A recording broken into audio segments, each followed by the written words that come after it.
দেখেন আল্লাহ পাক রব্বুল আলামিন আপনার প্রতি আমার প্রতি কত দয়া করেন, রহমত দেন। দেখেন আমরা আল্লাহ পাক রব্বুল আলামিনের যেই আদেশগুলো রয়েছে সেই আদেশগুলো আমরা ঠিক মতো আদায় করি না। আল্লাহ পাক রব্বুল আলামিন বলেন, হে বান্দারা, তোমরা ইবাদত করো, তোমরা নামাজ আদায় করো এবং মন্দ কাজ থেকে বিরত থাকো। কিন্তু আমরা তার উল্টোটা করি।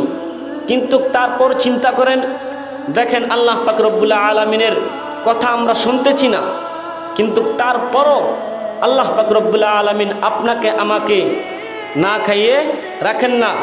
আমরা খেতে পাচ্ছি, আল্লাহ পাক রব্বুল আলামিন চাইলেই আমরা ইশার নামাজ আদায় না করে আমরা ঘুমিয়ে যাই।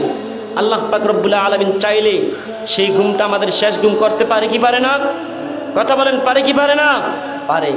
কিন্তু আল্লাহ পাক রব্বুল আলামিন বান্দাদের প্রতি দয়া করে, রহমত দান করে ওই বান্দাদেরকে কিছুই বলেন না। আল্লাহ পাক রব্বুল আলামিনের যে আদেশগুলো রয়েছে সে আদেশগুলো আমরা সুন্দর মতো পালন করি না, নামাজ পড়ি না, আল্লাহর ইবাদত করি না, হালাল খাই না, হারাম খাই, হালাল হারাম বেচে খাই না। তারপরও চিন্তা করেন আল্লাহ পাক রব্বুল আলামিন আমাদেরকে কতটা শান্তিতে রেখেছে।